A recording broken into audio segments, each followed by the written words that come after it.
A Península Ibérica do final do século XV era um mosaico de tensões religiosas, fraturas políticas e ambições dinásticas. Após séculos marcados por guerras fronteiriças, pactos instáveis e disputas entre casas nobres, a ascensão ao trono de Isabel de Castela e Fernando de Aragão inaugurou um projeto de unificação política que buscava, acima de tudo, estabilidade. No entanto, o coração desse projeto não repousava apenas no militar ou no administrativo. Exigia também uma homogeneidade espiritual capaz de sustentar o novo poder. Nesse contexto, a ideia de criar um tribunal religioso controlado diretamente pela coroa tornou-se uma ferramenta funcional para centralizar a autoridade e disciplinar uma sociedade convulsionada pelo receio mútuo entre cristãos velhos, conversos e minorias religiosas. A figura jurídica da Inquisição não era novidade. Existia desde o século XIII como um organismo eclesiástico dedicado a perseguir a heresia em nome do papado. Atuara na França contra os cátaros e na Península contra focos dissidentes dispersos.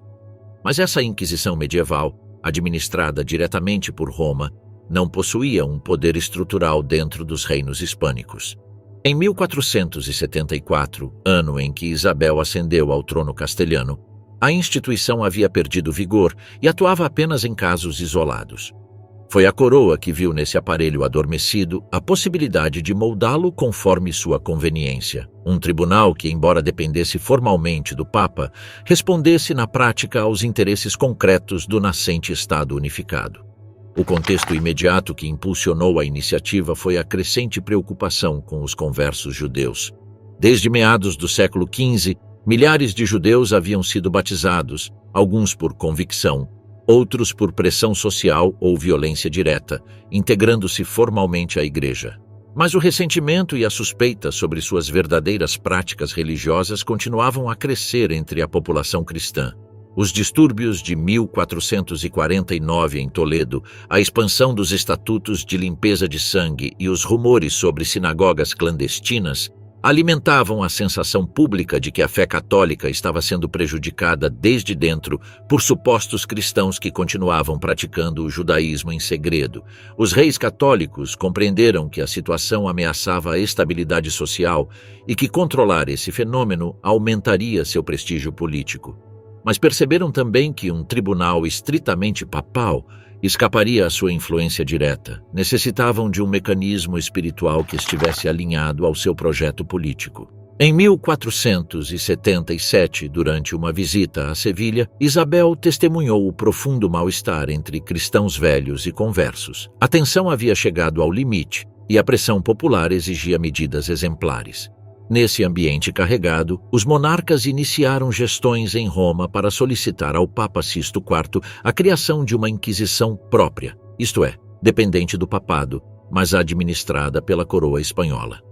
O pedido não era habitual. Significava dotar um poder secular de uma ferramenta teológica para julgar a ortodoxia. E, no entanto, Sisto IV concordou, em parte devido à crescente influência dos reis católicos na Europa e em parte pela percepção de que a situação em Castela exigia um controle urgente sobre os conversos. Em 1º de novembro de 1478, por meio da bula Exigit Sincerae Devotionis, o Papa concedeu a autorização oficial. O documento permitia aos monarcas nomear inquisidores próprios em seus reinos, com plena jurisdição em temas de fé. Contudo, embora a bula definisse a base canônica, foram os reis católicos que estruturaram o funcionamento concreto do tribunal, adaptando-o às suas necessidades. O Santo Ofício que surgiu não foi uma simples extensão da Inquisição medieval. Foi um organismo híbrido, religioso em seu fundamento, mas profundamente político em seu propósito. A implementação foi progressiva. Em 1480, estabeleceu-se formalmente o primeiro tribunal em Sevilha, uma cidade com grande número de conversos e intensa vida econômica. Os primeiros inquisidores, Miguel de Morillo e Juan de San Martín, começaram imediatamente a receber denúncias e investigar supostos casos de judaizantes. A resposta social inicial foi complexa. Enquanto setores de cristãos velhos celebravam a chegada de uma ferramenta que validava suas suspeitas, outros temiam a instabilidade que poderia gerar um tribunal com poder para confiscar bens, encarcerar sem aviso prévio e intervir na vida privada. Os próprios eclesiásticos observavam com receio que um órgão tão poderoso dependesse mais da coroa do que do clero. Em poucos meses, o tribunal seviano realizou suas primeiras investigações massivas. O sistema dependia em grande medida de denúncias anônimas, algo que fomentava a participação popular, mas também abria espaço para vinganças pessoais e rivalidades econômicas. Ainda assim, para os reis católicos, o mecanismo funcionava.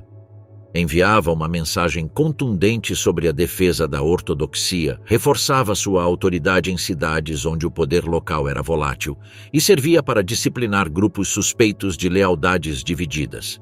A Inquisição inicial ainda não perseguia protestantes, alumbrados ou humanistas. Seu objetivo era claro: regular o mundo converso e garantir, pela via da coerção, a unidade religiosa. A expansão do tribunal foi rápida. Em 1482, nomeou-se o primeiro inquisidor-geral, Tomás de Torquemada, figura-chave na consolidação do sistema. Torquemada, confessor da rainha Isabel, era um dominicano austero, profundamente convencido da necessidade de purificar a fé. Sua nomeação não apenas reforçou a autoridade do Santo Ofício, como estabeleceu uma estrutura hierárquica estável, com tribunais distribuídos por todo o território e um modelo administrativo centralizado. Sob sua direção, a Inquisição deixou de ser um instrumento isolado para tornar-se uma rede judicial que atravessava toda a sociedade castelhana. A chegada de Torquemada coincidiu com a fase mais rígida do tribunal.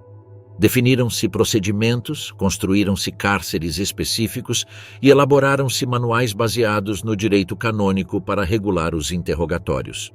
O Santo Ofício desenvolveu um estilo particular de atuar: segredo processual, isolamento dos acusados, presunção de culpa em casos de suspeita reiterada e um sistema de confiscações que, além de sua justificação doutrinal, contribuía para financiar a máquina inquisitorial.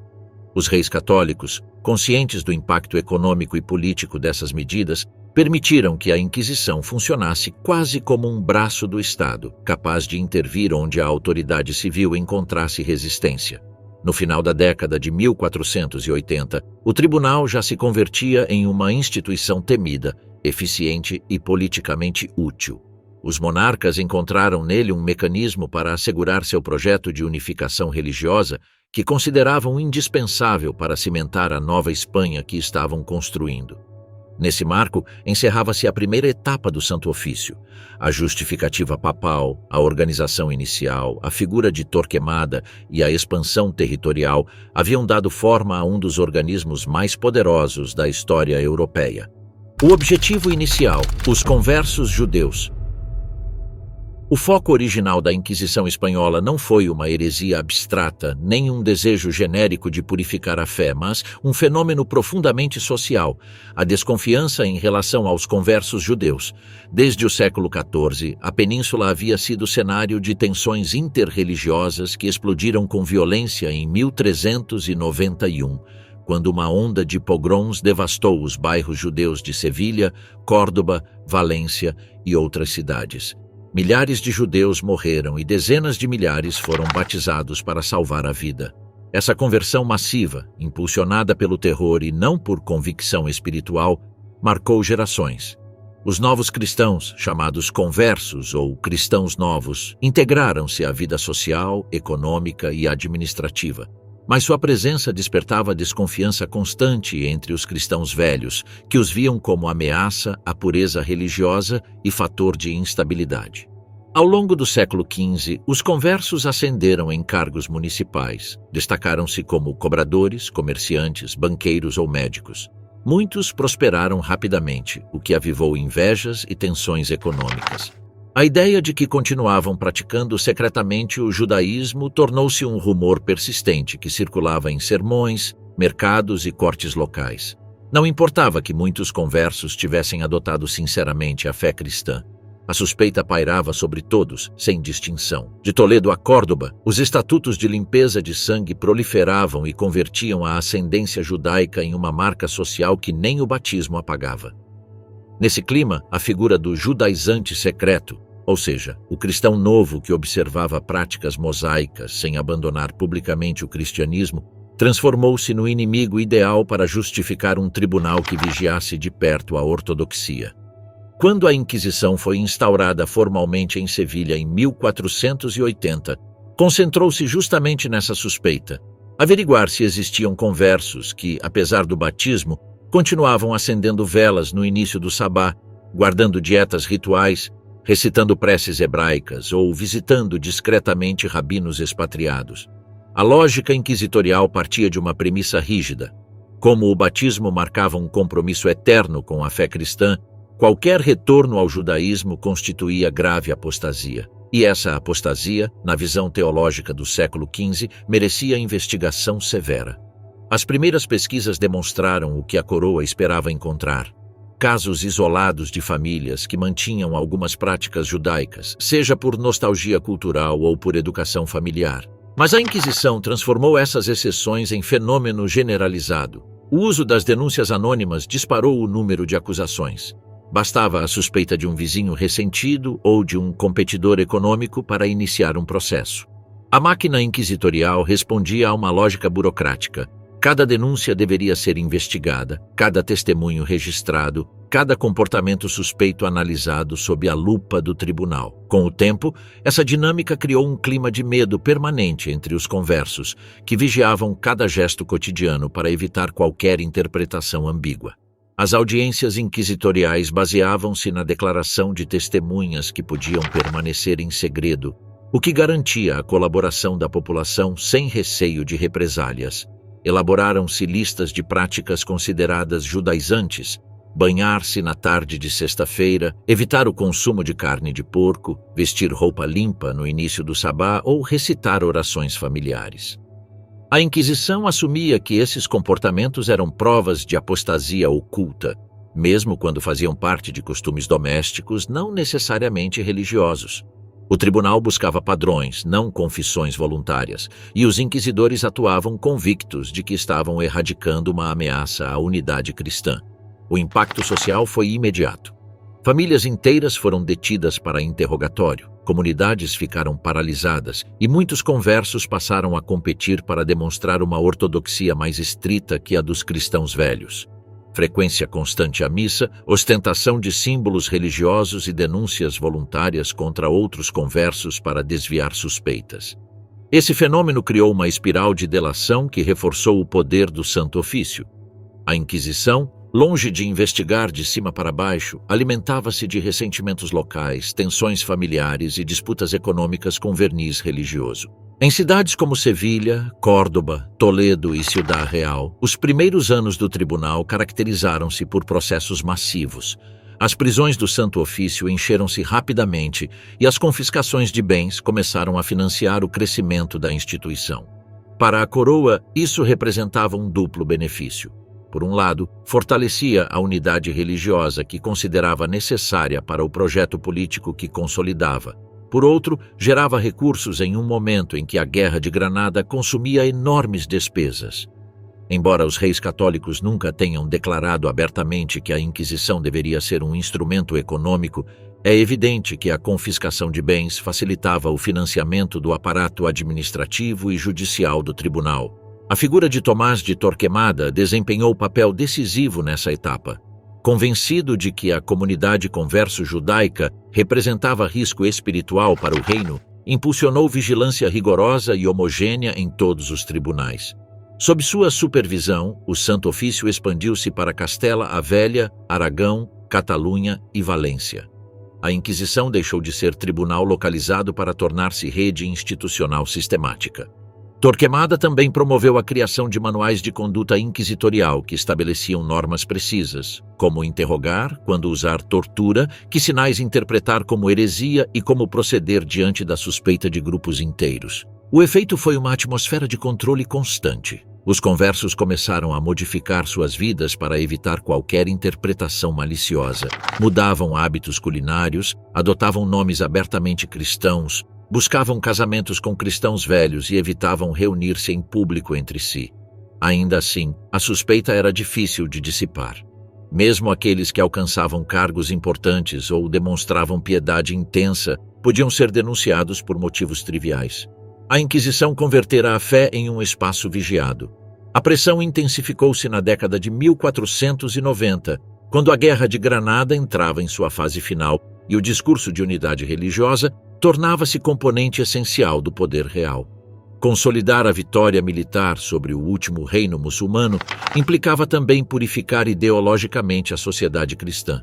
Para os conversos, esse momento significou intensificação da vigilância inquisitorial. O tribunal perseguia qualquer indício de dissidência e o fazia com rigor crescente. Ao mesmo tempo, os cristãos velhos viam na Inquisição uma ferramenta que validava seus preconceitos e reforçava sua superioridade social. A noção de limpeza de sangue tornou-se critério de acesso a cargos públicos, ordens religiosas e universidades. A presença de conversos em posições de poder, antes tolerada ainda que conflituosa, transformou-se em tema politicamente explosivo. A Inquisição atuava como árbitro invisível capaz de legitimar ou destruir reputações. No final do século XV, o Santo Ofício havia alcançado seu primeiro grande objetivo: disciplinar e controlar a comunidade converso-judaica, criando um modelo de vigilância que logo seria estendido a outras minorias. A estrutura do Santo Ofício. A Inquisição Espanhola, tal como acabou configurando-se entre as décadas de 1480 e 1490, não foi uma simples extensão da autoridade eclesiástica, nem um tribunal improvisado dedicado a perseguir desvios doutrinários. Sua força e durabilidade explicam-se pela complexa arquitetura institucional que a sustentava. Uma máquina jurídica, administrativa e financeira concebida para operar em todo o território com uma eficiência quase burocrática. Sua estrutura interna refletia a missão que os reis católicos lhe haviam atribuído: garantir a ortodoxia religiosa e, de modo não declarado, porém evidente, reforçar a centralização política do Estado. No topo dessa estrutura encontrava-se o Inquisidor-Geral, figura imposta após a nomeação de Tomás de Torquemada em 1483. Embora nomeado pelo Papa, o Inquisidor-Geral atuava na prática sob o aval direto da coroa. Sua autoridade era absoluta dentro do Santo Ofício. Supervisionava os tribunais locais, nomeava inquisidores, definia procedimentos, estabelecia manuais de conduta, revisava apelações e recebia relatórios constantes sobre os processos em curso. O Inquisidor-Geral convertia-se assim no eixo de uma rede hierárquica que respondia tanto a Roma quanto ao poder real, embora este último influenciasse decisivamente cada etapa do funcionamento interno. A instituição trabalhava em conjunto com um órgão fundamental, o Conselho Supremo da Inquisição, conhecido como Suprema. Este órgão colegiado, composto por juristas e teólogos de confiança, monitorava a atividade de todos os tribunais do reino. Estabelecia critérios comuns, uniformizava sentenças, resolvia discrepâncias e atuava como centro de controle administrativo. A Suprema tinha sede fixa em Castela, e seu papel era duplo. Por um lado, evitar excessos locais que pudessem comprometer a legitimidade do tribunal. Por outro, assegurar que nenhum território se afastasse das diretrizes marcadas pela coroa e pelo Inquisidor-Geral. Abaixo dessa cúpula desdobrava-se o verdadeiro entramado do Santo Ofício. Os tribunais locais, instalados em cidades estratégicas como Sevilha, Toledo, Córdoba, Valladolid, Valência, Saragoça, Barcelona, Granada, Maiorca ou Llerena. Cada um era composto por um conjunto de oficiais com funções estritamente definidas. O coração da equipe eram os 2 inquisidores titulares, geralmente clérigos com sólida formação teológica e experiência em assuntos jurídicos. Sua responsabilidade principal era conduzir os processos, analisar denúncias, autorizar prisões, ordenar interrogatórios e ditar sentenças. No entanto, raramente atuavam sozinhos. Sua autoridade era complementada por um grupo de especialistas que garantiam o funcionamento preciso do sistema. Entre esses funcionários encontrava-se o fiscal do Santo Ofício, figura essencial na lógica processual inquisitorial. Longe de ser um acusador pessoal, o fiscal atuava em nome da fé e da instituição. Sua tarefa consistia em sintetizar as denúncias, apresentar as acusações, argumentar a culpabilidade do acusado e solicitar penas proporcionais à gravidade do delito. O fiscal alimentava-se de relatórios, rumores, declarações e testemunhos recolhidos em fases anteriores. Seu papel convertia a suspeita social em matéria jurídica. Para sustentar essa engrenagem, o tribunal contava com um notário ou escrivão, encarregado de registrar meticulosamente cada ato processual, declarações, interrogatórios, inventários de bens, comparecimentos e sentenças. A escrita notarial era o pilar da legitimidade do Santo Ofício. Aquilo que não era registrado praticamente não existia, e a precisão desses documentos permitia à Suprema revisar casos e corrigir erros. O registro detalhado, unido ao segredo processual, convertia cada expediente em um universo fechado, ao qual somente funcionários autorizados tinham acesso. Ao lado do notário estava o alcaide, encarregado de executar as ordens do tribunal: prender acusados, conduzi-los às prisões secretas, custodiar seus pertences e garantir a segurança dos inquisidores durante as sessões públicas. Em um nível inferior operavam os familiares do Santo Ofício, a figura mais polêmica da Inquisição. Esses familiares eram a extensão do tribunal na vida cotidiana, cidadãos leigos, autorizados a portar armas e atuar como informantes, vigilantes e colaboradores dos inquisidores. Sua presença gerava temor porque podiam intervir em nome do tribunal sem aviso prévio, recolher informações sensíveis e transmiti-las aos oficiais inquisitoriais. Ser familiar da Inquisição concedia prestígio, proteção legal e, às vezes, oportunidades econômicas. Isso fazia com que muitos aspirassem ao posto, convertendo-o num mecanismo de controle social capilar. Os tribunais locais apoiavam-se também em um sistema de visitadores enviados pela Suprema para inspecionar periodicamente o funcionamento de cada sede e prevenir abusos. Esses visitadores tinham autoridade para auditar processos, revisar arquivos, entrevistar funcionários e verificar que as prisões fossem mantidas segundo normas mínimas de higiene e ordem. Embora sua presença buscasse evitar excessos que pudessem pôr em perigo a reputação do Santo Ofício, também reforçava o controle central sobre os territórios mais distantes. Outro elemento estrutural importante eram as prisões secretas, situadas geralmente em edifícios anexos ao tribunal. Essas prisões não eram concebidas para castigar, mas para isolar os acusados enquanto durava o processo. Embora as condições variassem segundo o tribunal e a época, sua função era garantir que os acusados não pudessem comunicar-se com o exterior, destruir provas ou coordenar testemunhos. O isolamento permitia aos inquisidores manter controle absoluto sobre a informação e, unido ao temor da tortura, contribuía para quebrar emocionalmente os detidos.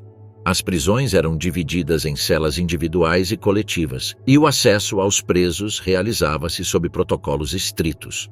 A estrutura financeira da Inquisição era igualmente sofisticada. O tribunal financiava-se por diversas fontes: confiscação de bens dos condenados, multas, doações, censos e rendas eclesiásticas. Cada tribunal local administrava seu próprio tesouro, supervisionado por um contador e um recebedor que mantinham livros detalhados de entradas e despesas. Esse aspecto econômico fortalecia a autonomia do Santo Ofício e permitia sua expansão sem depender completamente da coroa ou das autoridades eclesiásticas. A confiscação de bens, além disso, convertia qualquer processo em uma empresa potencialmente lucrativa, o que alimentava a ideia de que a Inquisição perseguia conversos tanto por motivos financeiros quanto doutrinários. O sistema inquisitorial contava também com uma engrenagem educativa e doutrinal: os censores. Esses especialistas revisavam textos, sermões, manuscritos e materiais impressos em busca de erros teológicos ou desvios doutrinários. Sua função tornou-se crucial nos séculos XVI e XVII, quando o humanismo, a reforma protestante e a expansão da imprensa ameaçavam introduzir ideias consideradas perigosas. Embora seu papel se desenvolvesse plenamente em períodos posteriores, já nos primeiros anos a Inquisição demonstrava um interesse marcado por controlar a circulação do pensamento. Toda essa estrutura tinha um objetivo claro: converter a suspeita em procedimento, o procedimento em sentença e a sentença em um ato público que reafirmasse a autoridade do Santo Ofício. A força do sistema residia na sua capacidade de operar em múltiplos níveis: jurídico, social, político e simbólico, sem perder coerência interna.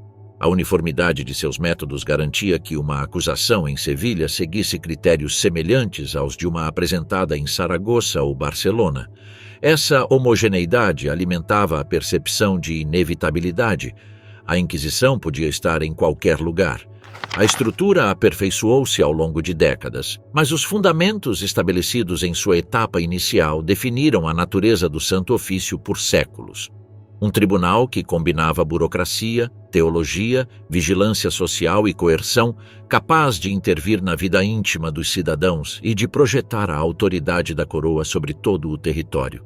Essa engrenagem ativava-se plenamente quando chegava o momento de investigar, interrogar e obter confissões, processos nos quais o método inquisitorial alcançava sua expressão mais temida. Métodos de investigação e tortura.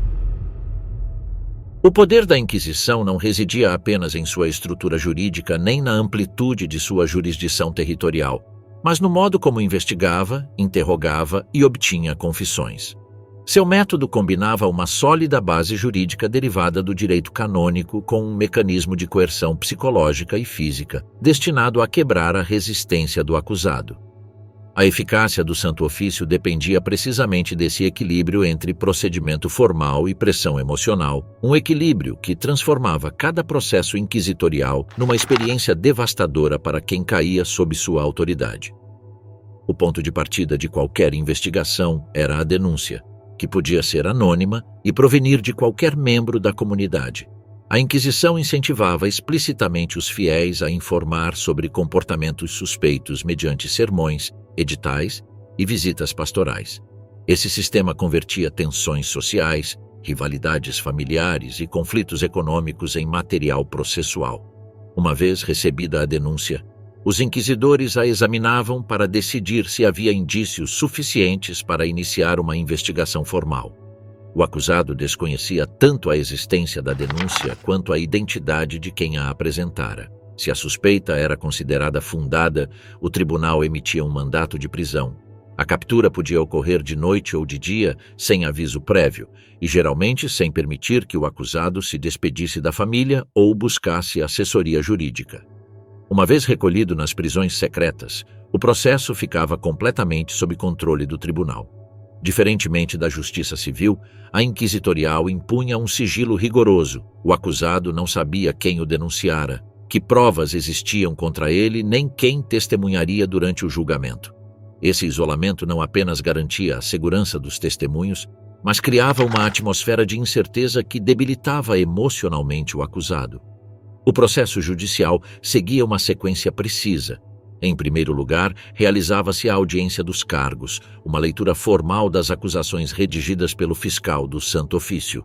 O acusado podia responder, mas sua defesa encontrava-se limitada pelo desconhecimento das testemunhas e das evidências.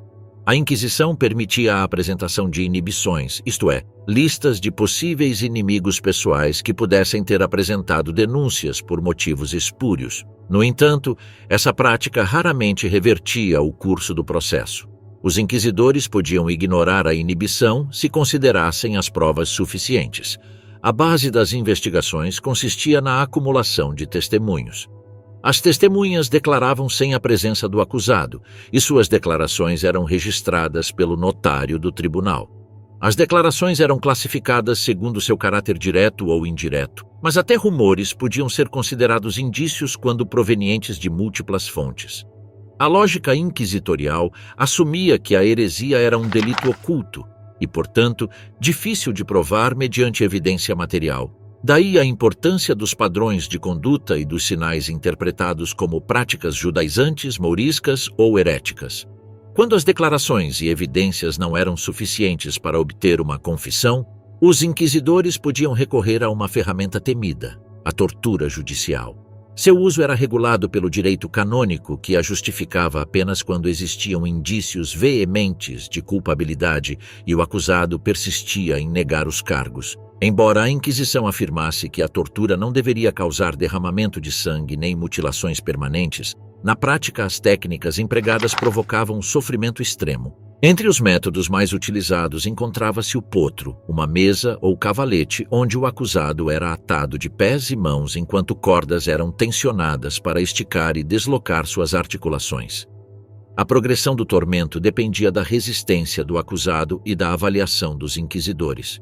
Outro método comum era a apolé, uma roldana situada no teto. O acusado era suspenso pelos braços amarrados atrás das costas e depois solto bruscamente sem tocar o chão, provocando deslocamentos traumáticos. Em alguns casos, pesos eram amarrados aos pés para intensificar a dor. O toca, ou tortura da água, era talvez o método mais angustiante. O acusado era imobilizado enquanto um pano era introduzido em sua boca e grandes quantidades de água eram derramadas, produzindo sensação de afogamento e asfixia. Embora não deixasse marcas visíveis, gerava terror profundo e uma angústia psicológica capaz de quebrar até os mais resistentes. A Inquisição defendia esse método como uma forma controlada de pressão, mas as consequências físicas podiam ser severas. É importante destacar que a tortura não era aplicada em todos os processos nem de modo indiscriminado. Seu uso exigia autorização específica e ficava registrado por escrito. Entretanto, a simples possibilidade de enfrentá-la tinha um efeito devastador. Muitos acusados confessavam antes de serem submetidos ao tormento, por medo da dor ou pelo desespero dentro das prisões secretas. A Inquisição insistia que as confissões obtidas sob tortura deveriam ser ratificadas posteriormente, sem coação, para serem consideradas válidas, mas a pressão psicológica do encarceramento fazia com que raramente houvesse retratação.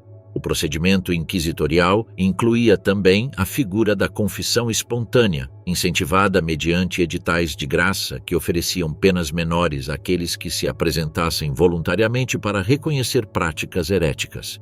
Essa estratégia permitia ao tribunal obter confissões massivas e ampliar seu alcance de vigilância.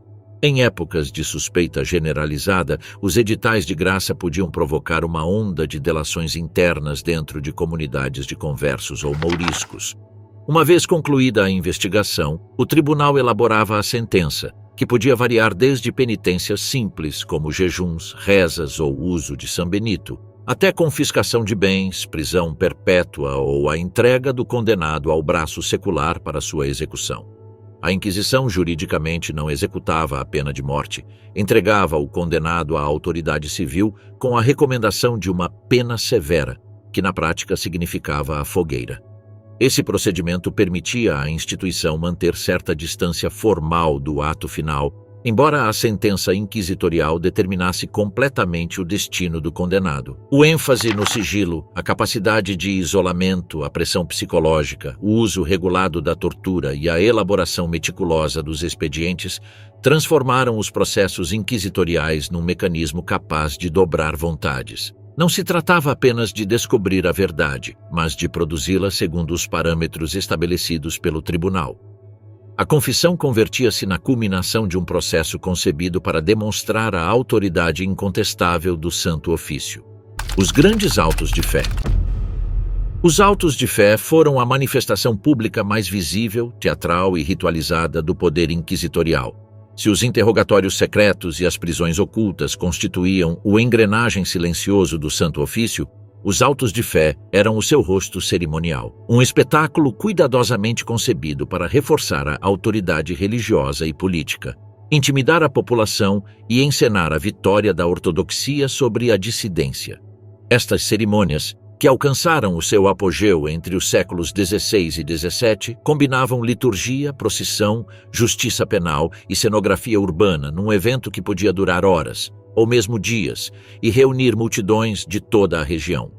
O auto de fé começava muito antes da jornada pública. A preparação implicava semanas de organização nas quais intervinham autoridades civis, eclesiásticas e do Santo Ofício. Em primeiro lugar, os inquisidores selecionavam os casos que seriam apresentados publicamente. Nem todos os condenados participavam, apenas aqueles cujas sentenças eram consideradas exemplares, fosse pela gravidade do delito ou pelo impacto social do acusado. O objetivo era oferecer uma mensagem contundente e simbólica à comunidade. Em seguida, elaboravam-se listas detalhadas que enumeravam os nomes, delitos e penas dos condenados, listas que eram enviadas às autoridades locais para coordenar a logística do evento. No dia assinalado, a cidade amanhecia transformada.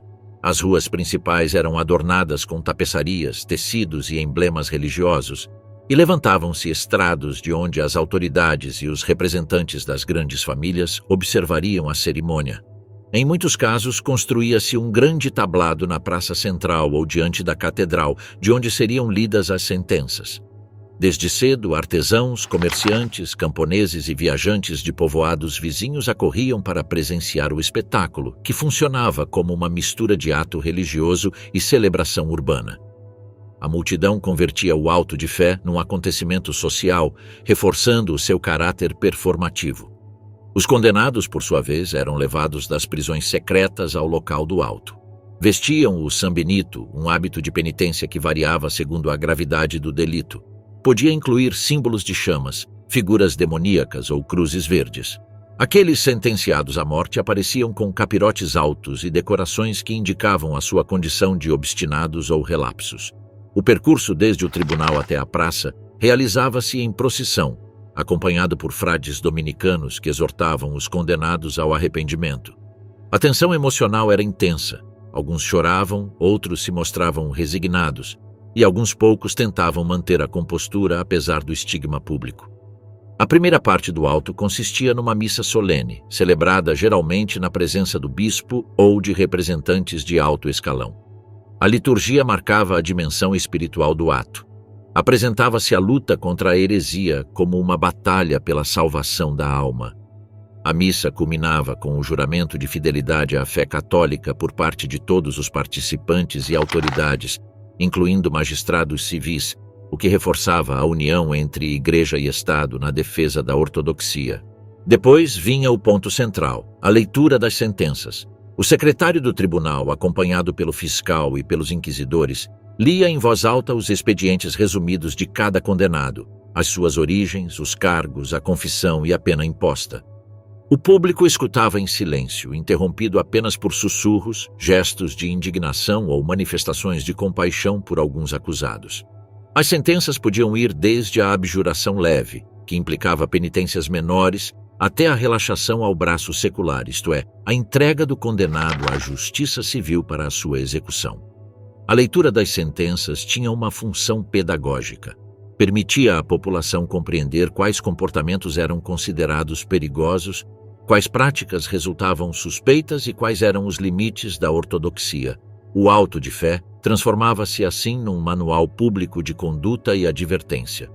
Cada caso, cada frase pronunciada na leitura, constituía uma lição para os que observavam. Manter-se dentro dos parâmetros marcados pelo Santo Ofício significava segurança. Desviar-se podia conduzir ao tablado.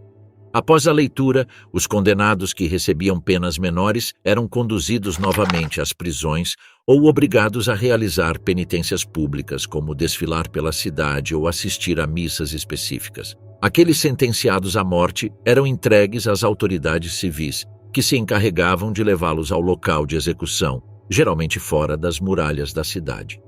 Embora a execução não fizesse parte técnica do auto de fé, a associação entre ambas as cerimônias era inevitável.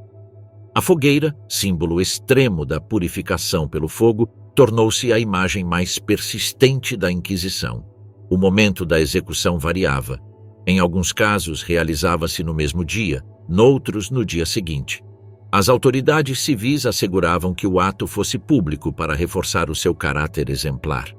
Ao contrário do tribunal inquisitorial, que insistia em manter um véu de distância formal em relação à morte, o braço secular executava a sentença com a solenidade própria do castigo público. Em ocasiões, aplicavam-se garrotes aos condenados antes de acender a fogueira, prática que buscava atenuar o sofrimento, mas que não eliminava o aspecto simbólico do fogo purificador. Os autos de fé mais famosos, como o que teve lugar em Madrid em 1680, adquiriram dimensões quase teatrais.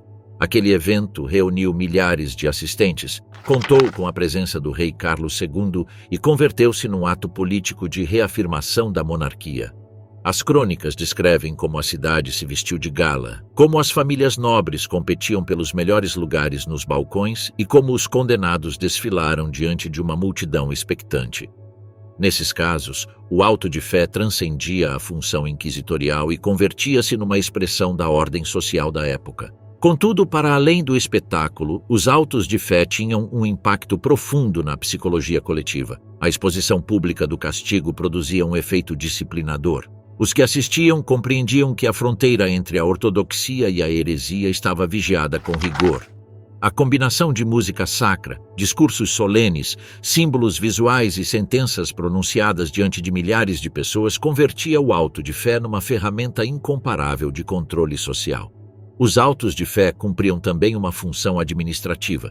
Encerravam formalmente os processos, permitiam ao tribunal registrar a aplicação das penas e facilitavam a reintegração controlada de certos condenados à vida cotidiana.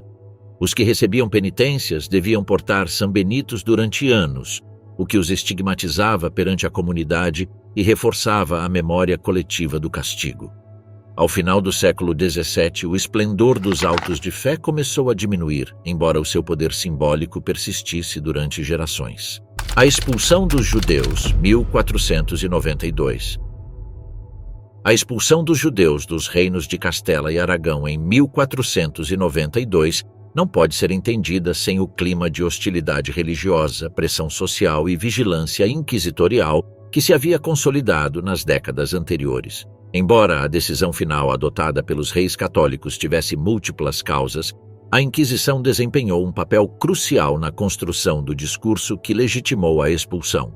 Ao longo de anos de processos contra conversos, denúncias de judaizantes e autos de fé públicos, o Santo Ofício havia criado a percepção de que o judaísmo constituía não apenas uma minoria religiosa, mas uma ameaça interna para a integridade espiritual do reino. O contexto político era decisivo. A Espanha encontrava-se no limiar de uma mudança histórica. A Guerra de Granada chegava ao fim após 10 anos de campanhas militares, e a unificação territorial sob um mesmo projeto monárquico parecia finalmente ao alcance. A vitória sobre o último reino muçulmano da península reforçou a ideia de que a unidade religiosa era indispensável para consolidar esse projeto. Não se tratava apenas de uma questão doutrinal. Para Isabel e Fernando, a coesão religiosa garantia estabilidade política, disciplina social e fidelidade ao trono. Nesse ambiente, a presença de comunidades judaicas ativas e culturalmente fortes contrastava com a narrativa de uniformidade cristã que os monarcas promoviam. Embora os judeus tivessem mantido um papel fundamental na economia, na medicina, na administração e no comércio durante séculos, a sua existência era percebida cada vez mais como um obstáculo ao ideal de unidade. Os rumores de que alguns judeus ajudavam os conversos a manter práticas secretas reforçaram a equação entre judeus e perigo espiritual. A Inquisição havia investigado e condenado centenas de conversos sob acusação de judaizar. Em muitos processos, os inquisidores afirmavam que os acusados tinham sido instruídos, aconselhados ou encobertos por familiares ou vizinhos judeus. Embora estas afirmações carecessem de evidência sólida na maioria dos casos, a sua repetição constante em sentenças, sermões e autos de fé criou uma narrativa persistente. O discurso oficial do Santo Ofício insistia que a própria existência de comunidades judaicas dificultava a conversão sincera dos conversos. Segundo essa lógica, enquanto houvesse judeus vivendo abertamente no reino, os conversos encontrariam neles uma referência capaz de reconduzi-los às cerimônias de Moisés. Essa ideia foi expressa de modo explícito nos relatórios enviados pelo inquisidor-geral Tomás de Torquemada aos reis católicos no final da década de 1480. Torquemada argumentava que a única forma de garantir a pureza da fé nos conversos era eliminar a influência direta dos judeus. Não propunha o seu extermínio físico, mas a sua expulsão. Em sua visão, a separação radical entre batizados e não batizados era a única via para impedir o retorno ao judaísmo e para proteger a unidade cristã. Em 31 de março de 1492, poucas semanas após a tomada de Granada, os reis católicos assinaram o Edito de Expulsão no Palácio da Alhambra. O documento afirmava que, após profundas reflexões, decidiu-se expulsar todos os judeus que não aceitassem o batismo. O seu argumento central retomava a narrativa inquisitorial. Alegava que os judeus influíam negativamente sobre os conversos, afastando-os da fé cristã, e que mantinham práticas que perturbavam a estabilidade religiosa. A decisão era irrevogável e aplicava-se a todos os judeus de Castela e Aragão, sem exceção. O edito concedia um prazo breve, até o final de julho daquele ano, para abandonar os territórios. Os judeus deviam vender propriedades, liquidar negócios e resolver assuntos legais em poucas semanas. Não podiam levar consigo ouro, prata nem armas, o que os obrigava a vender os seus bens a preços ínfimos. Para muitos, a única alternativa ao exílio era o batismo, o que converteu 1492 num ano de conversões massivas, algumas sinceras, outras forçadas pelo desespero. A saída dos judeus produziu-se em ondas. Famílias inteiras dirigiram-se a Portugal, Navarra, ao norte da África, aos territórios otomanos e aos estados italianos. Em Lisboa formaram-se comunidades inteiras de expulsos. Em Constantinopla, o sultão Bayezid II ordenou recebê-los, afirmando que a Espanha empobrece o seu reino ao expulsar os seus sábios. A diáspora sefardita espalhou-se pelo Mediterrâneo e deixou uma marca cultural e linguística duradoura. Em cidades como Salônica, os judeus expulsos da península converteram-se na maioria da população durante séculos. As consequências foram profundas. Do ponto de vista humano, a expulsão significou o desmembramento de famílias, a perda de raízes centenárias e o trauma de um exílio forçado. Do ponto de vista econômico, Castela e Aragão perderam comunidades inteiras de artesãos, médicos, comerciantes, financistas e tradutores. Alguns setores tentaram minimizar esse impacto, argumentando que muitos judeus destacados haviam se convertido, mas a realidade é que a estrutura social e econômica do reino sofreu uma transformação abrupta. Para a Inquisição, porém, a expulsão representou um reforço simbólico do seu papel. O Edito de 1492 confirmava a narrativa de que o tribunal havia sido instrumental em detectar o problema e justificar a necessidade de eliminar a influência judaica. Após a expulsão, o Santo Ofício dedicou as suas energias principalmente a vigiar os conversos recém-batizados. O judaísmo público havia desaparecido da península, mas a suspeita não tinha se extinguido. Deslocou-se para as famílias conversas, que agora deviam demonstrar a sua fidelidade sem ambiguidades. A expulsão teve também um efeito disciplinador sobre outras minorias, especialmente entre os muçulmanos submetidos em Granada, que em breve enfrentariam uma política semelhante de assédio, batismo forçado e vigilância inquisitorial. A maquinaria que havia perseguido os conversos reorientava-se gradualmente para os mouriscos. A perseguição dos mouriscos. Após a expulsão dos judeus e a intensificação do controle sobre os conversos, a seguinte grande minoria que entrou no horizonte da Inquisição foram os mouriscos. Muçulmanos que, após a conquista de Granada em 1492, permaneceram na península sob condições pactuadas e, mais tarde, foram obrigados a converter-se ao cristianismo. Sua história dentro do Santo Ofício esteve marcada por um ciclo de promessas não cumpridas, tensões culturais profundas, suspeitas de traição interna e uma vigilância progressivamente mais severa que transformou a vida cotidiana de centenas de milhares de pessoas. Ao finalizar a Guerra de Granada, os reis católicos haviam assinado as capitulações de Santa Fé e os acordos posteriores com o último sultão nazari, Boabdil. Esses pactos garantiam que os muçulmanos granadinos conservariam seus costumes, seus templos, suas estruturas sociais e sua liberdade religiosa. Em teoria, não seriam obrigados a converter-se e suas comunidades poderiam adaptar-se pacificamente ao novo domínio cristão. No entanto, essas promessas duraram pouco. A pressão de setores eclesiásticos, a desconfiança em relação a uma população numerosa e culturalmente coesa, e o clima de triunfo espiritual após a queda de Granada alimentaram a ideia de que a presença de muçulmanos praticantes era incompatível com a unidade religiosa do reino.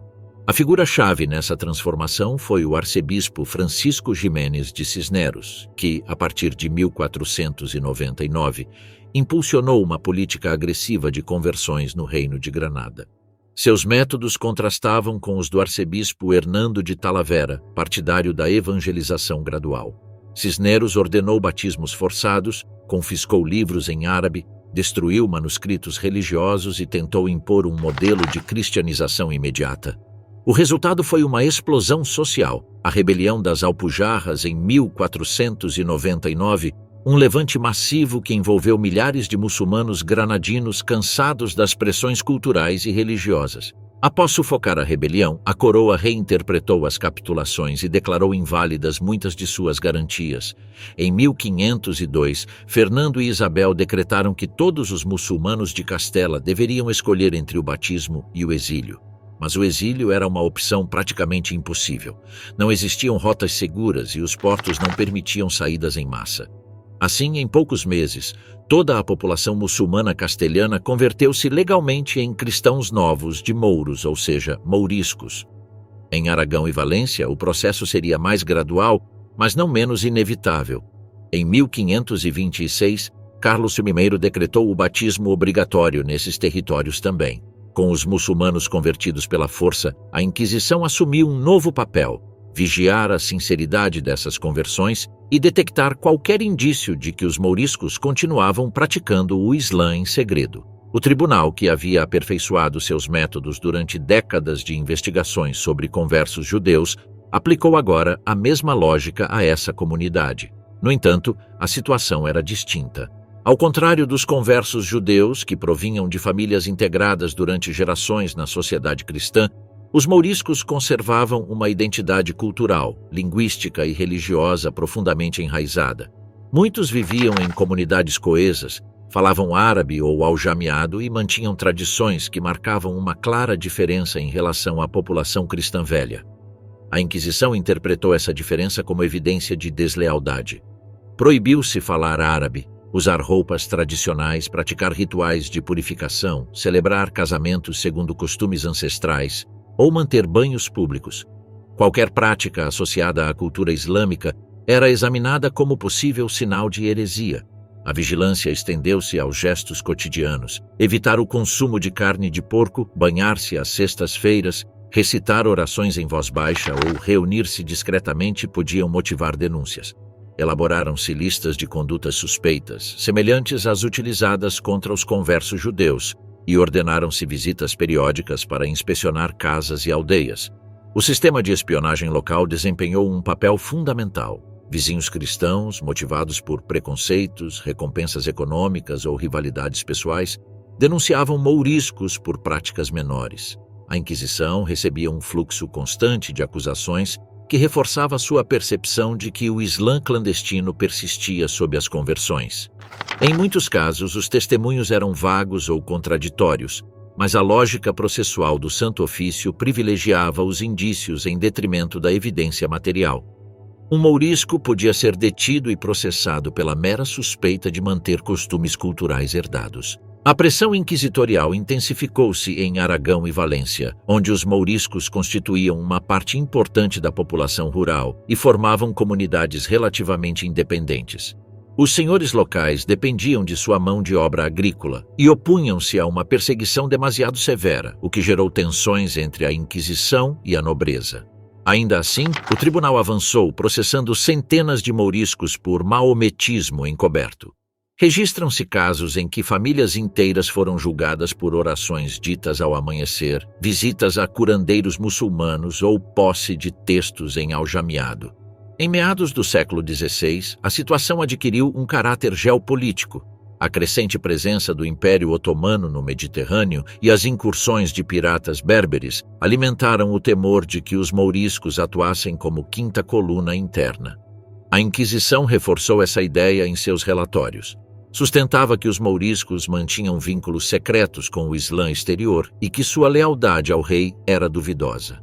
Embora poucas provas apoiassem essas afirmações, a insistência repetida do Santo Ofício contribuiu para a percepção de que a população mourisca era uma ameaça estratégica para a segurança do reino. A tensão chegou ao limite com a Segunda Rebelião das Alpujarras em 1568, um conflito sangrento que envolveu milhares de mouriscos granadinos. A repressão foi brutal, dispersou-se a população rebelde, proibiu-se qualquer vestígio de tradição islâmica e obrigaram-se os sobreviventes a integrar-se em povoados cristãos de outras regiões. A Inquisição desempenhou um papel essencial nessa fase, investigando aqueles que haviam participado ou simpatizado com a rebelião e impondo penas severas que incluíam confiscações, encarceramentos e sentenças exemplares.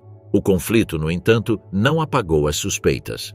Ao longo das décadas seguintes, a Inquisição continuou documentando supostas práticas islâmicas ocultas, enquanto setores influentes da corte defendiam a expulsão definitiva. Sob o reinado de Filipe III, e com o apoio decidido de figuras como o Duque de Lerma, essa ideia impôs-se finalmente. Entre 1609 e 1614, os mouriscos foram expulsos de todos os territórios espanhóis em uma operação massiva que afetou mais de 300 mil pessoas. Embora a expulsão tenha sido uma decisão política e não um ato direto do Santo Ofício, a Inquisição havia alimentado durante décadas o discurso que a justificou, o de uma população que jamais se integrara plenamente e que representava uma ameaça constante. A censura e o controle intelectual. No início do século XVI, enquanto a Inquisição consolidava sua autoridade sobre conversos e mouriscos, uma nova ameaça se avizinhava para a ordem religiosa e política: as ideias. A expansão do humanismo, a irrupção da imprensa, a chegada de textos científicos, filosóficos e teológicos de toda a Europa e, finalmente, a fratura da cristandade devido à reforma protestante provocaram um cenário onde o poder já não dependia unicamente de controlar corpos e condutas, mas também de vigiar pensamentos, leituras e discursos. Nesse contexto, o Santo Ofício transformou-se em um aparelho de censura estruturado, meticuloso e onipresente. O ponto de inflexão foi a invenção da imprensa, que multiplicou a capacidade de difusão do conhecimento. Entre 1470 e 1530, milhares de novos livros circularam pela península: tratados médicos, obras clássicas, textos jurídicos, sermões, bíblias em latim e até mesmo em línguas vernáculas. A tecnologia permitia produzir cópias rápidas e baratas, reduzindo a dependência dos scriptoria monásticos e abrindo o mercado de ideias a leitores diversos. A Igreja, acostumada a um fluxo controlado de manuscritos, viu com alarme a chegada massiva de textos cuja ortodoxia nem sempre podia ser garantida. Na Espanha, essa preocupação adquiriu intensidade particular após 1517, quando Martinho Lutero iniciou a Reforma Protestante e a Europa começou a fraturar-se teologicamente. A Inquisição espanhola reagiu rapidamente. Em 1521, apenas 4 anos após as 95 teses, proibiram-se os escritos de Lutero em todos os reinos hispânicos. Mas a resposta não se limitou a censurar o reformador alemão. O Santo Ofício elaborou um marco institucional para vigiar a circulação de ideias. Esse sistema cristalizou-se em um instrumento central do controle intelectual: o Índice de Livros Proibidos. O primeiro índice oficial espanhol apareceu em 1551 e ampliou-se em 1559 sob o inquisidor-geral Fernando de Valdés. Diferentemente de outros índices europeus, o espanhol foi especialmente rigoroso. Não só proibia obras heréticas ou protestantes, mas também textos humanistas, científicos e filosóficos cuja interpretação pudesse afastar-se da ortodoxia. Entre os autores censurados encontrava-se Erasmo de Roterdão, cuja influência havia sido imensa na península em décadas anteriores. Copérnico, cuja teoria heliocêntrica era considerada incompatível com determinadas leituras bíblicas. E Giordano Bruno, cuja cosmologia infinita desafiava a ordem teológica tradicional. O funcionamento do sistema era complexo. O Santo Ofício contava com censores especializados, teólogos e juristas encarregados de revisar livros antes de sua publicação ou importação. Esses especialistas analisavam cada página, buscavam afirmações ambíguas, passagens perigosas ou argumentos que pudessem conduzir a interpretações doutrinariamente incorretas.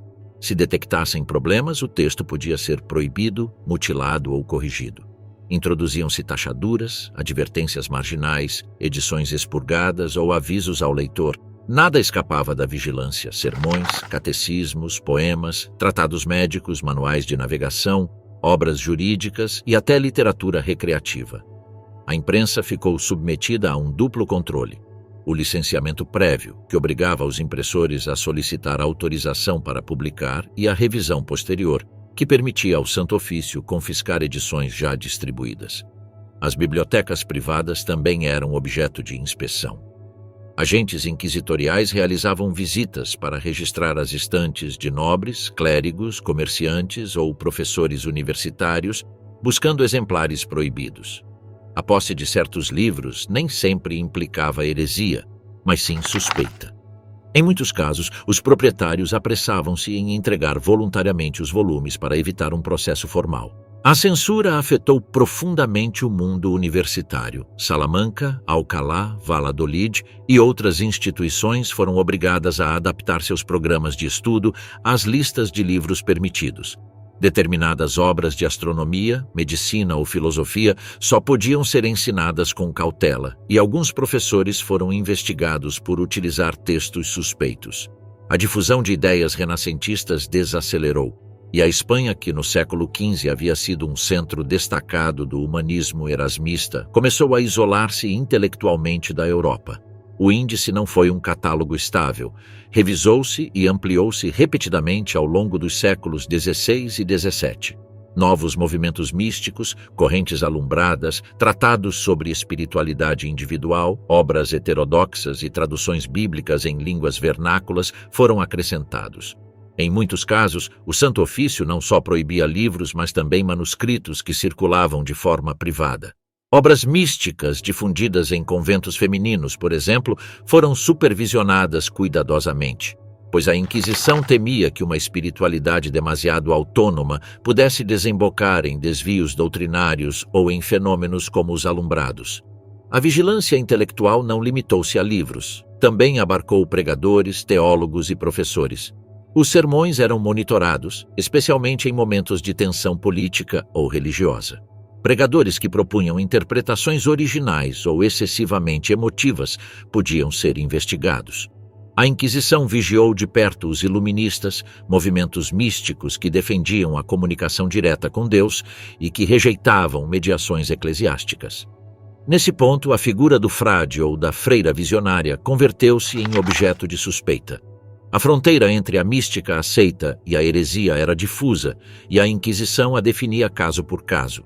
Uma dimensão menos evidente do controle intelectual foi o controle sobre a memória.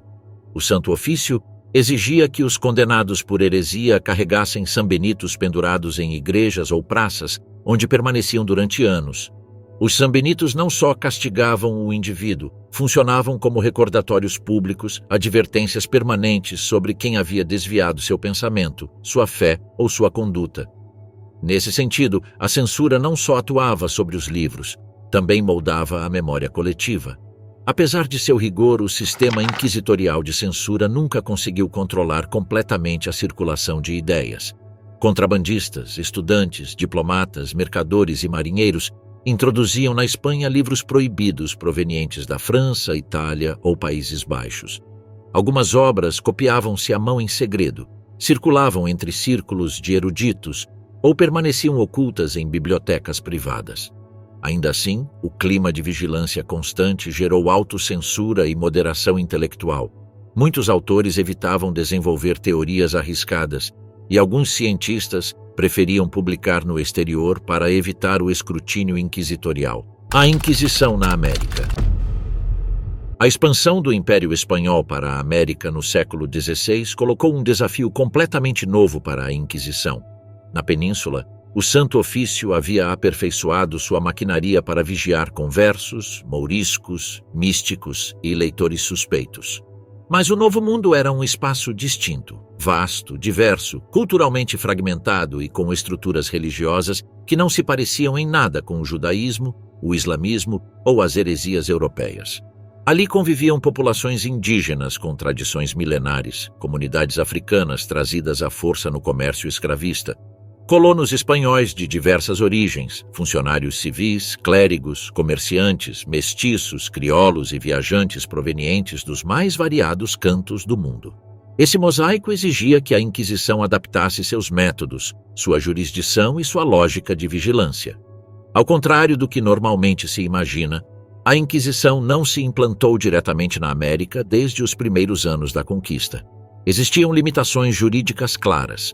Os povos indígenas, considerados neófitos recém-evangelizados, estavam isentos do tribunal. Suas práticas religiosas deviam ser corrigidas por meios pastorais, não inquisitoriais. A Inquisição, tal como funcionava na Espanha, não podia processar legalmente os indígenas por heresia. Esse vazio foi preenchido, em parte, pelos próprios missionários franciscanos, dominicanos, agostinianos e jesuítas, que dirigiram campanhas contra cultos pré-hispânicos, idolatria e sincretismos, mas sem as formalidades do Santo Ofício. A presença inquisitorial começou de maneira indireta através dos visitadores episcopais e dos tribunais diocesanos que os bispos estabeleceram na Nova Espanha e no Peru. Nas primeiras décadas, esses tribunais se ocuparam de investigar e punir casos de superstição, bigamia, blasfêmia ou práticas religiosas consideradas pagãs. No entanto, sua autoridade era limitada e carecia do peso institucional do Santo Ofício espanhol. Logo surgiu a necessidade de criar tribunais formais que respondessem diretamente à Suprema. O primeiro passo oficial ocorreu em 1569, quando Filipe II ordenou a criação de tribunais inquisitoriais plenamente constituídos na América. Estes não atuariam sobre indígenas, mas sim sobre espanhóis, crioulos, mestiços, africanos e estrangeiros que residissem nos territórios coloniais. O objetivo era impedir a entrada de ideias protestantes, vigiar conversos que pudessem ter chegado clandestinamente, controlar práticas mágicas e frear a difusão de livros proibidos. As sedes principais foram estabelecidas na Cidade do México, Lima e Cartagena das Índias, cada uma com jurisdição sobre amplas regiões do continente.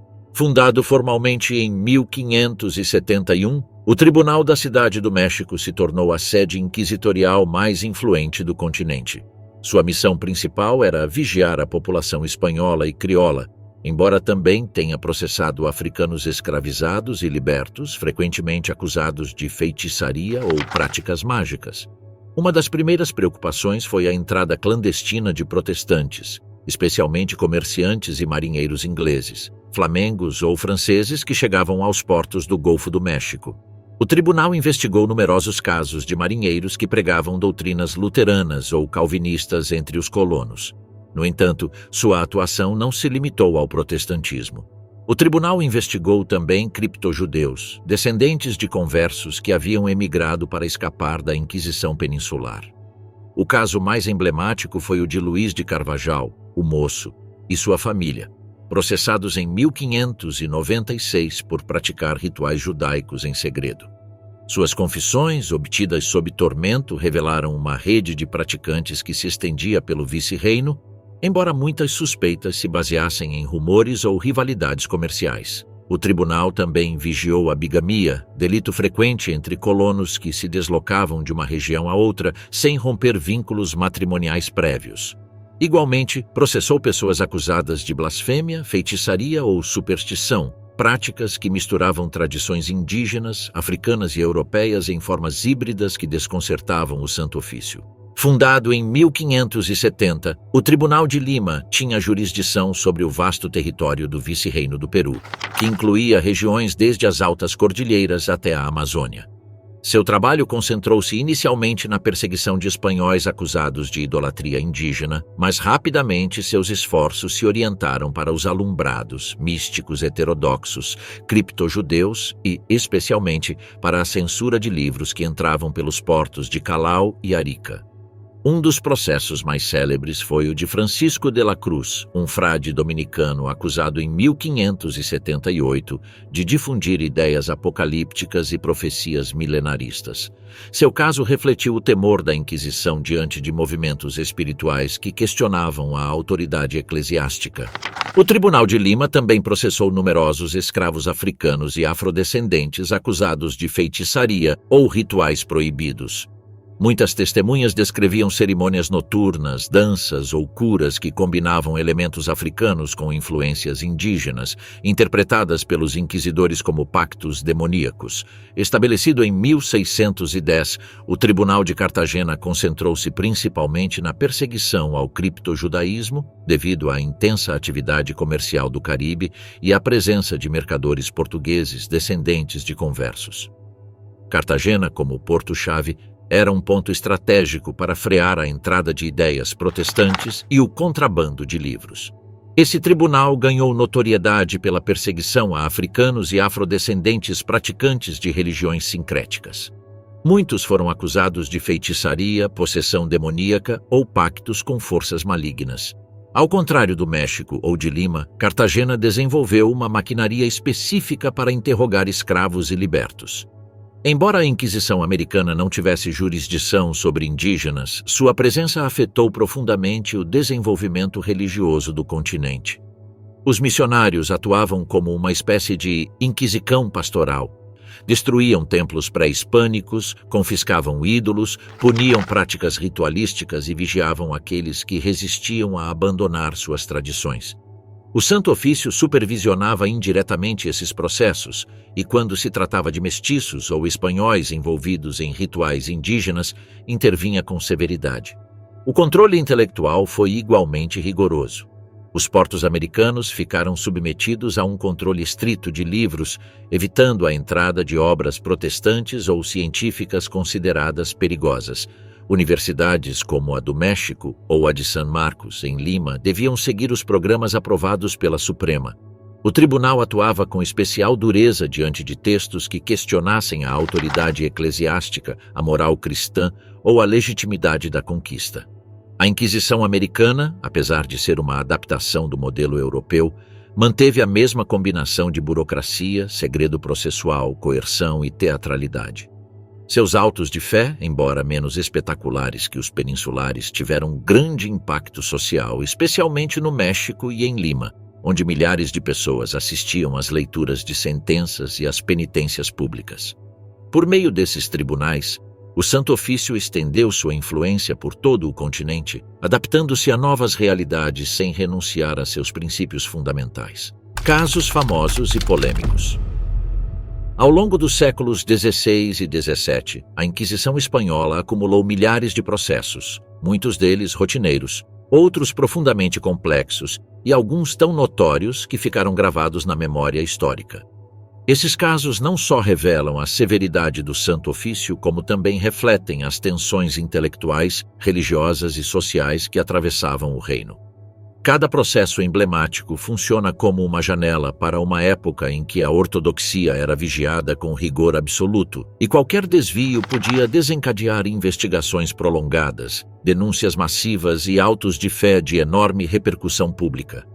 Entre todos esses casos, um dos mais emblemáticos foi o de Frei Luís de León, figura central do humanismo espanhol. Nascido em 1527 e membro da Ordem dos Agostinianos, destacou-se por sua erudição em línguas clássicas e bíblicas.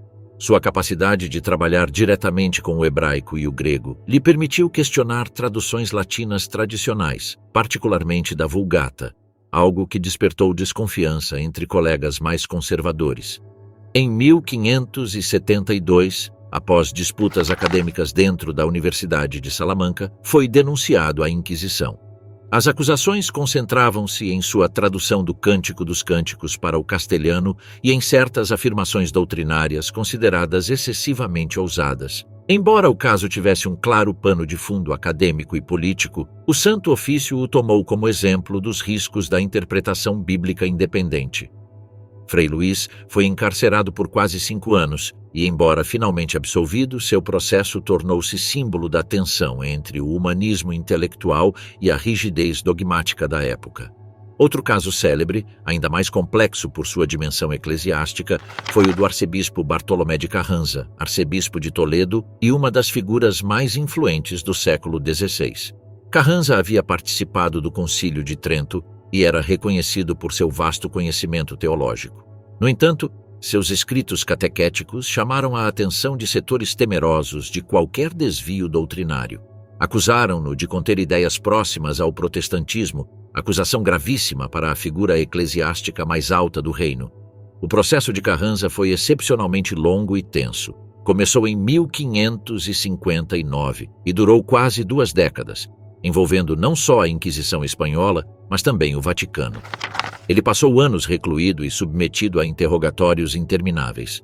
O caso revelou uma profunda disputa entre a monarquia espanhola, que via o arcebispo com suspeita, e Roma, que temia um poder inquisitorial excessivo. Carranza acabou condenado a uma pena leve em 1576, mas morreu poucos meses depois. Seu caso ficou como um dos processos mais polêmicos de toda a história do Santo Ofício. Junto às figuras acadêmicas e eclesiásticas, o Santo Ofício também interveio em processos que tocaram o mundo das crenças populares. Destacam-se os casos relacionados à bruxaria, fenômeno que assumiu dimensões diferentes na Espanha em comparação com a Europa. Enquanto em países como Alemanha, Suíça ou Escócia ocorreram caças às bruxas em massa, na Espanha, a Inquisição adotou, surpreendentemente, uma postura mais cética diante dos supostos pactos demoníacos. Contudo, houve exceções notáveis, como o célebre processo das bruxas de Zugarramurdi, em Navarra. Em 1610, após rumores espalhados no Vale do Baztán sobre sabás noturnos, pactos com o diabo e reuniões em cavernas, o Santo Ofício iniciou uma investigação que envolveu mais de 200 pessoas. Dezenas foram detidas e submetidas a interrogatórios, e alguns confessaram sob coação ter participado de rituais satânicos. O caso culminou com um grande auto de fé em Logrônio, onde 11 pessoas foram executadas. No entanto, esse processo provocou um debate interno dentro da Inquisição. O inquisidor Alonso de Salazar Frias realizou uma investigação posterior e concluiu que muitas acusações eram fruto de histeria coletiva, desavenças pessoais e sugestão. Esse relatório teve profundo impacto. A partir de então, a Inquisição evitou perseguições massivas de bruxaria e mostrou-se mais inclinada a considerar a superstição como ignorância do que como heresia organizada. Embora o auto de fé de Logrônio tenha permanecido como um episódio sinistro, também simbolizou uma mudança institucional em direção ao ceticismo em matéria de bruxaria. Outro conjunto de processos notórios foi dirigido contra os alumbrados ou iluministas, movimentos místicos que surgiram na Castela e na Andaluzia durante o século XVI. Os alumbrados defendiam a possibilidade de um contato direto e íntimo com Deus, sem necessidade de mediação sacramental ou práticas rituais formais.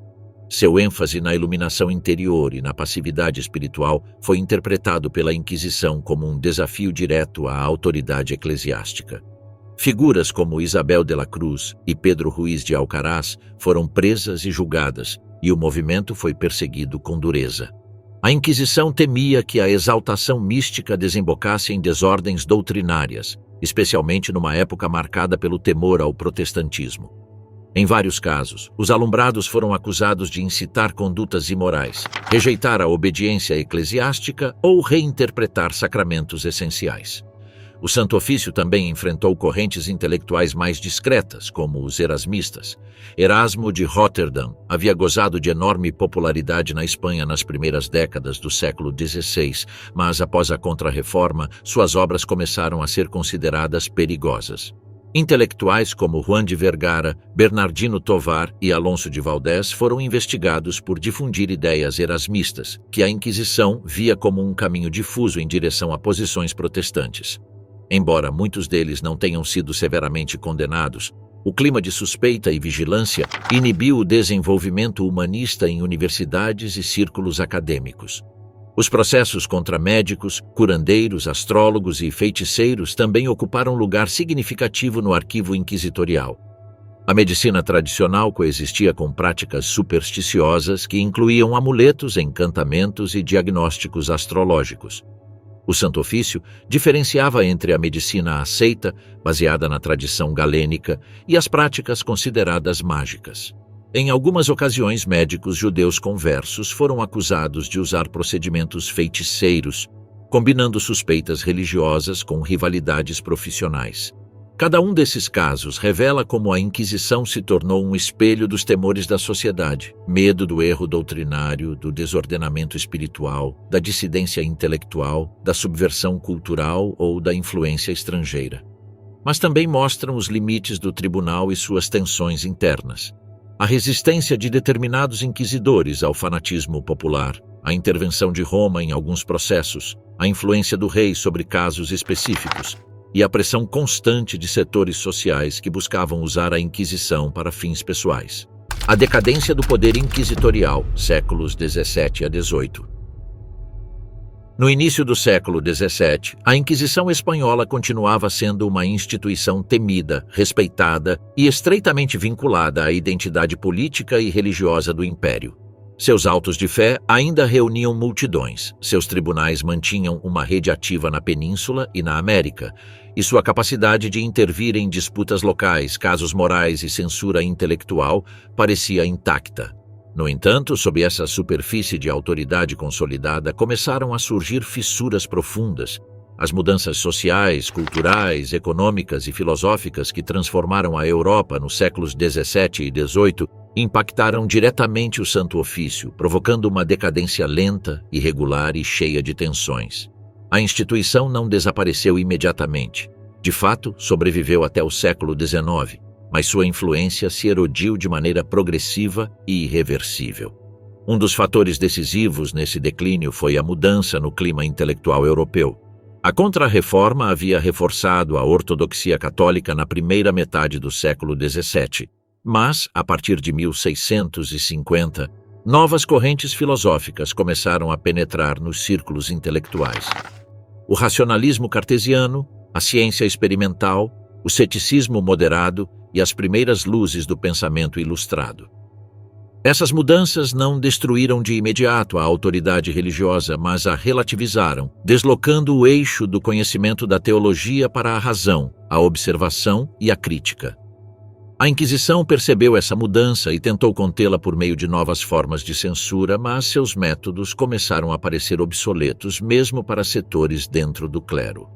Os censores continuavam proibindo livros, mas os textos filosóficos e científicos circulavam de modo crescente através de redes clandestinas, edições piratas ou importações discretas. A leitura privada, difícil de controlar, tornou-se um ato silencioso de resistência. Autores como Descartes, Locke ou Montesquieu entraram na Espanha por vias informais e, apesar das proibições, começaram a influenciar nobres, magistrados, funcionários e catedráticos. Essa penetração não significava um desafio direto à fé, mas reduzia a capacidade do Santo Ofício de controlar a vida intelectual. Ao mesmo tempo, o Santo Ofício enfrentou mudanças na estrutura do poder monárquico. A morte de Felipe II, em 1598, marcou o fim do período em que a monarquia via a Inquisição como ferramenta indispensável para sua política unificadora. Com os Áustrias menores, especialmente Felipe IV e Carlos II, o tribunal manteve importância, mas começou a chocar-se com um aparato estatal cada vez mais interessado em centralizar a administração sem interferências de instituições eclesiásticas autônomas. A Suprema continuava poderosa, mas sua influência estagnou. Os Bourbons, chegados com Felipe V após a Guerra de Sucessão, aceleraram esse processo. Influenciados por modelos administrativos franceses, buscavam modernizar o Estado por meio de reformas fiscais, militares e educativas. Embora Felipe V não tenha dissolvido a Inquisição, começou a limitar seu campo de ação, dando prioridade aos próprios conselhos reais. A instituição, que havia sido peça-chave na construção do poder dos reis católicos, passou a parecer um obstáculo à centralização borbônica. A situação agravou-se com o declínio econômico e demográfico da Espanha, a expulsão dos mouriscos, a queda da produção agrícola, a crise da prata americana e a concorrência comercial internacional mergulharam a península em uma decadência prolongada. A Inquisição, que dependia em parte da confiscação de bens e de multas impostas aos condenados, viu enfraquecidas suas fontes de renda. Muitos tribunais locais começaram a operar com orçamentos reduzidos, deterioração material e menos pessoal. A maquinaria processual, antes temida por sua eficiência, começou a mostrar sinais de desgaste. Em meados do século XVII, o Santo Ofício também passou por uma mudança no perfil dos acusados. Os grandes processos por judaísmo ou protestantismo haviam diminuído, e os casos que agora enchiam os tribunais eram por delitos menores como blasfêmia, proposições heréticas, bigamia, superstição ou faltas morais. Embora esses processos ainda tivessem impacto social, não possuíam o peso político ou doutrinário das causas do século anterior. A Inquisição converteu-se cada vez mais em um tribunal de correção de costumes do que em árbitro da fé. Essa mudança tirou prestígio da instituição. Um dos golpes mais significativos à sua autoridade veio do caso do beato Fray Benito Jerônimo Feijoo, monge beneditino e um dos primeiros pensadores ilustrados espanhóis. Seus ensaios racionalistas críticos das superstições populares foram atacados por setores conservadores, mas a Inquisição evitou processá-lo formalmente. Esse episódio evidenciou uma nova realidade. Perseguir ideias moderadas e bem fundamentadas poderia gerar rejeição social e prejudicar a imagem do Santo Ofício. A instituição começou a agir com maior cautela, consciente de que a opinião pública culta já não aceitava sua autoridade intelectual sem questionamentos. Outros casos revelaram tensões ainda mais profundas. Em 1766, durante o motim de Esquilache, correu o rumor de que a Inquisição apoiava o povo contra as reformas borbônicas. No entanto, a instituição manteve-se à margem, demonstrando que havia perdido a capacidade de intervir decisivamente nos conflitos sociais. Em 1767, quando Carlos III expulsou os jesuítas, uma das ordens mais poderosas e influentes do mundo católico, a Inquisição não pôde evitá-lo nem interferir. Esses episódios marcaram um claro indício de sua perda de influência política. O golpe definitivo veio com as reformas ilustradas de Carlos III e Carlos IV. A monarquia impulsionou juntas de investigação, academias científicas, universidades renovadas e novas políticas educativas que buscavam substituir o controle teológico por uma abordagem mais racional. As ciências naturais, a medicina moderna, a economia política e a filosofia começaram a ocupar espaços que antes eram terreno exclusivo da teologia. A Inquisição tentou adaptar-se, mas seus mecanismos eram incompatíveis com o espírito crítico do século XVIII. O tribunal entrou em uma fase de paralisia funcional. Seus processos diminuíram em número, suas sentenças tornaram-se menos severas e os autos de fé quase desapareceram como eventos públicos. As fogueiras, símbolo máximo do poder inquisitorial, praticamente deixaram de ser usadas. Em vez de grandes perseguições, o Santo Ofício dedicou-se a casos pontuais de proposições heréticas, delitos morais ou censuras literárias cada vez mais contestadas pela sociedade. A Inquisição continuava a existir, mas agora era um órgão anacrônico em um mundo que avançava para novas formas de autoridade. Sua decadência coincidiu com o surgimento de uma monarquia cada vez mais secularizada e com a chegada da filosofia política que questionava a legitimidade de castigos por motivos religiosos, levando a um persistente esvaziamento da instituição, que praticamente ficou desarticulada até a Revolução Francesa, quando, com a queda das monarquias, o poder eclesiástico perderia grande parte de sua força.